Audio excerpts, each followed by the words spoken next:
update. Colleagues stole my position, and now I get to watch her struggle worse than I did in it. Original post. I'm a teacher at a decently affluent public school. For the most part, I love my job. I've made genuine friends among staff members, and the students make the hard work worth it. There are, of course, the negative parts of teaching you always hear about: low pay, grading during off hours, etc. But for the most part, the deal has been good. A few years back, I was recognized by my old boss as a potential leader in the building. He stressed to me that I was very data-oriented and well-liked among my colleagues. I know my way around Google Sheets and Excel when it comes to collecting and organizing student data, and I'm really solid with parent communication. I was hesitant, but eventually I agreed and became a leader for a group of teachers and students at the school, in charge of organizing meetings, overall student educational success, etc. That old boss who promoted me left, and I was stuck with a new boss whom I didn't know well.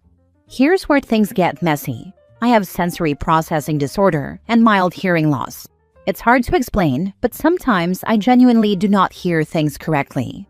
For example, if you said, "I'm going to pick up Stacy," I might hear something like, "I'm gone, just wait and see." This happens at least once a day, and usually isn't that big of a deal. Unfortunately, it isn't curable, but I manage. In meetings with my new boss, she would push strategies that were based on focusing on students whose state test scores were almost passing. The idea was that you would focus on all students but give extra attention to these students. These initiatives were never written down, and I later found out that this was because the legality of such practices is iffy at best. When these ideas were shared with me, I would constantly ask my boss after meetings to repeat herself, and then check my notes to make sure I had heard her correctly. I noticed at the time that she was passively frustrated when I did this, even though I explained that I had a hearing disorder. Looking back, I wonder if she felt pressured knowing that what we were doing wasn't kosher and if I made a bad impression. Now to introduce the main character of the story, whom I'll call Tenny, since she's the coach of the tennis team. Tenny is well liked by staff members for her years of service to our community in a particular area. I also liked Tenny a lot and figured she'd be a great team member. Tenny, however, like my boss, became repeatedly frustrated when I would miss things she said to me, especially in crowded high school hallways. Sometimes, she would even shout something to me as she walked past. This led to many gaffes and mistakes. I asked her repeatedly to pause and make sure I understood what she was saying, or to just email me. Nothing changed. There were at least 5 or 6 major moments when my hearing wasn't accommodated, when a simple email could have solved the problem. Just as one example, my new boss came into the hallway to let us know that an assembly location was being changed. We were to take the students to a new area, not the old one. Of course, I heard that there was a change, but I didn't hear the location. Tenny was the only one nearby. I tapped my ear, which I usually do to indicate that I didn't hear something, and asked where we were going. Tenny quickly responded and walked away, and once again, I didn't understand. This resulted in me and my students walking into the assembly 5 minutes late after wandering the building in confusion. My new boss asked what happened, and I told her simply that I hadn't heard her correctly.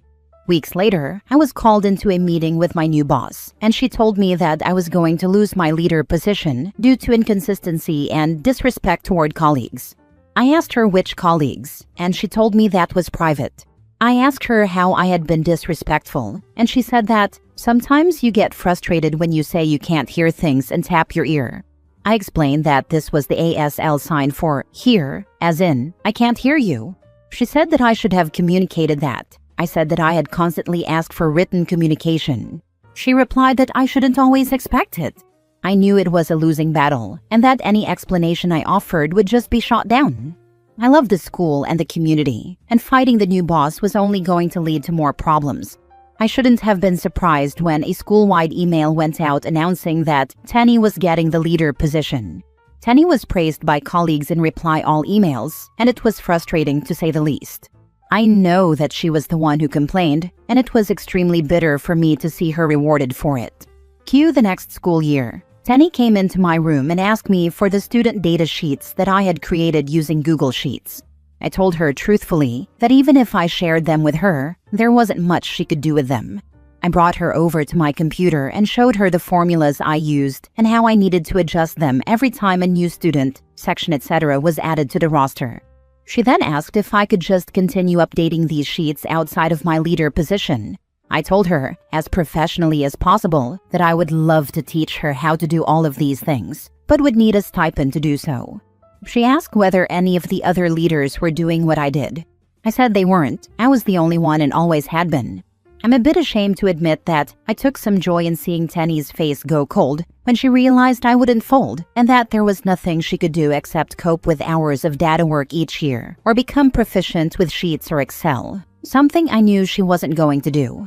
And the real kicker? The parents.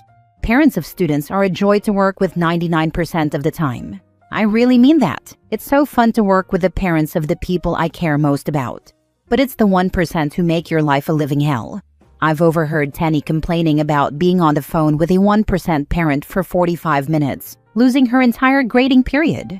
A call like that would have taken me about 5 minutes, since I have experience knowing how to stop circular arguments and get the parent on my side. What used to take me minutes now takes Tenny hours. Yes, she's getting my $1,500 stipend now, but I no longer have to deal with extra meetings, extra parent phone calls, miscommunication, etc. She's getting all the pain I got, and more. I feel ashamed that I'm taking so much joy in this, but Tenny made my life hell in a place I otherwise love. Have fun, Tenny! Now for the top comments before reading the update. As a former teacher, now disabled, I love all of this for your new boss and Tenny. Why educators are some of the most ablest people I've ever known? I have no idea.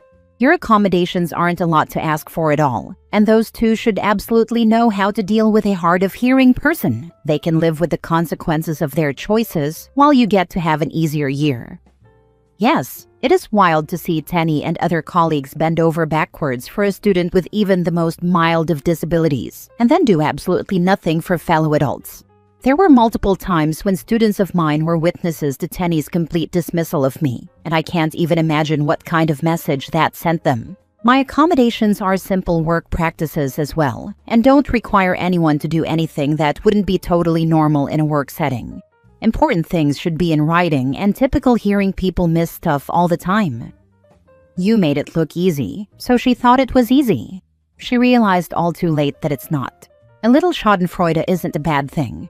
Also just curious, why didn't you push harder for an ADA accommodation with the new principal? What they did is discrimination and a form of sabotage. Honestly, I should have done it a lot earlier. Eventually, I did file one with a doctor's recommendation, but it wasn't until this past summer. If anyone has SPD, please learn from me and get an accommodation before something like this happens to you. Now for the update 4 months later. It's been a semester's worth of school, so I figured it was time for an update. To say that things have been going well for me would be an understatement. As several comments pointed out in my original post, my $1,500 a year stipend was not worth it. The mental load that left with my leadership position was enormous. I feel so much lighter now, and I've been able to use the time and energy I now have to devote to my community projects. I just feel like I'm overall a better teacher. I haven't taken work home once this semester. On the other hand, Tenny has been miserable. She's always one of the last teachers to go home, even in her coaching off-season, and she frequently cancels or forgets meetings. Unsurprisingly, Tenny has not been considerate of my hearing accommodation, now registered with the district. I keep my own meeting notes and show them to a trusted colleague afterward to see if I heard everything correctly. I usually get 1 or 2 things wrong. Recently, to my surprise, my boss held a staff-wide meeting where she pushed a shared meeting document and calendar practice among all of the teams. Tenny was visibly frustrated by this, but this is literally what I had been doing as a leader before, and seems to be a standard work practice in general. A trusted colleague told me after I uploaded my original post that Tenny and 2 other teachers were the ones who complained about my lack of preparation and inconsistencies to my boss. Since then, I have not spoken to those 2 other teachers unless necessary, but I remain very friendly and pretend like I don't know that they threw me under the bus. One of these teachers I'll call Ben. I didn't find it relevant in the original post, but Tenny teaches the same middle school subject I do, English. So does Ben. Anyone familiar with education knows that English is one of the most heavily tested subjects. Our school is ride or die for state test scores, like a lot of schools in the US. So we put a lot of work into making sure the kids get the highest test scores possible. The TLDR is that, because I've had extra time and energy, I decided to really focus on exercises and other practices to get these kids scoring as high as I could. Our students get more opportunities in high school if they have higher scores, so it would be a win for everyone if I could make it work. I read new strategies and other proven tactics and went all in. These efforts paid off when, at an all-staff meeting, my boss announced that our grade scored higher in English than in previous years. So far, with some of the initial tests, it was a 20% increase from the previous year overall. Wow. But then my boss said something that chilled the room for a microsecond. Be sure to check your students' individual scores to see how you contributed to the increase. Folks, my students were the reason we saw the bump. Tenny's and Ben's scores were slightly lower than the previous year. My boss congratulated me privately, and my job review scores have been the highest of my career. Hilariously, my boss asked if I could share some of my strategies with Tenny and Ben. I said that of course I would. It's not uncommon to share like this in teaching FYI, but I only shared the documents and nothing else. Tenny and Ben have not approached me to ask how I did it, and I like it that way. My favorite part of all of this, because of a lack of funds, the leadership position is being eliminated at the start of the next school year, and our teams are being dissolved.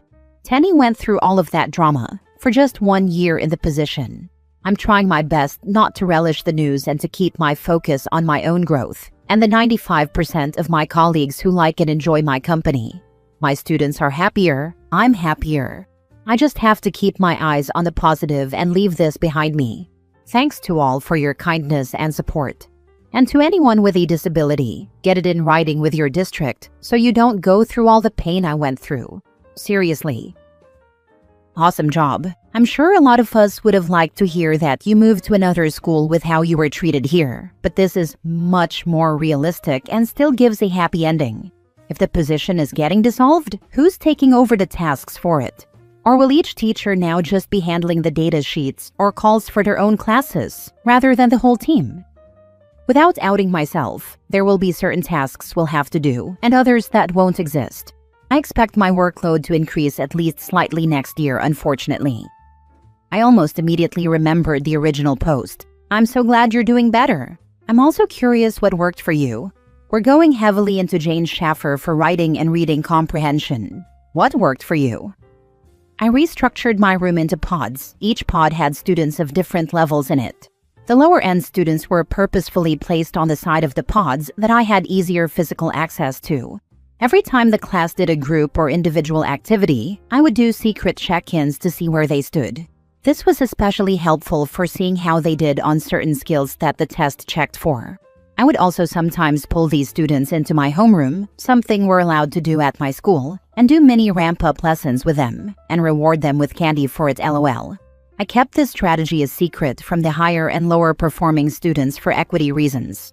I would then devote about 10 to 20 minutes a week to test strategies. I was very clear with the students that this was about doing better on the state test and didn't BS them, though I did mention that these strategies could apply to any test they take in life. We went over topics like best answers versus weaker correct ones, eliminating what I call clown answers, obviously wrong answers, pacing, rechecking answers, reading questions before passages, etc. I'm not sure if this helped, but I also gave each student a token, like a cute eraser or sticker, that I described as a good luck charm, or a gift from me to let you know that I believe in you, however they wanted to see it. That's most of what I did, and I left only a few tiny things out due to fear of outing myself. I will say that having the support of my administrator for things like pulling weaker students into my homeroom was invaluable, but I can see why it wouldn't work for everyone. Last story. I am now off on Wednesdays, and it's going to be interesting seeing how my coworkers handle it. Original post. I am working part-time now as the only CSR in our very busy insurance office. This was not my choice, by the way. The agent needed to cut back due to losing sales. My 3 coworkers are in sales. 2 of them hate service work. The 3rd sales rep is new and still learning. If I'm out for just a couple of hours, I get to hear about how busy they were. We had to do this. We had to do that. I didn't get to leave at 5. That's because you don't set boundaries with customers. I never stay late, and all I do is customer service. That's a you problem. They refuse to solve customer billing inquiries on their own and send them to me. I'm not only chest deep in my own work, but they are constantly sending me messages to call this person. Can you look at so-and-so's billing? Or I can't figure this out. Can you look at it? All day, every day. They also send changes to me that they are perfectly capable of doing themselves while they are actively talking to the customer who is requesting the change. If they were at least selling, fine, I am the CSR after all, but sales are down. They spend over half the day chit-chatting and not working. Anyway, it's going to be very interesting to see how they fare with me being out for an entire day every single week from now on, especially if they don't even like me being out for an hour or two on occasion or taking a sick day, because it means they actually have to work. And if they think they're going to call or text me when I'm off, they're in for a surprise. I'm at home, not at work. I'm not getting paid to work, so I'm not working. I refuse to work if I'm not getting paid. They will have to figure things out themselves when I'm out, or I'll follow up when I'm back in the office. I would meticulously track how much work is pushed and left for you on your working days for a few weeks, then race it with management with receipts, showing how these people are just kicking the can down the road into your face. Yes, it seems likely that OP is in good need to set some boundaries with her employers, to make sure they don't pay her for 4 days while getting 5. I wonder how long before the agent figures out they need you full-time more than the 3 losers chit-chatting all day. 2. The new person actually works, but she's still learning a lot. Make sure that any issues they send you that need to be dealt with on Thursdays are done while you're in time off the phones. Let them know that this will be the case moving forward, and the more work they cause you, the longer you will be.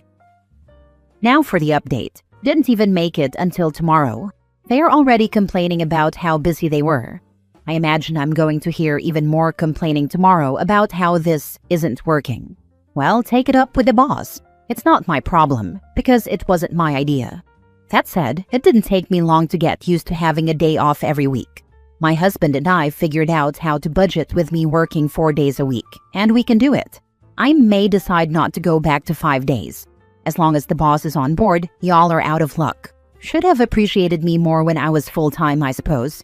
By the way, the 2 of them have spent the last 4 years bullying me.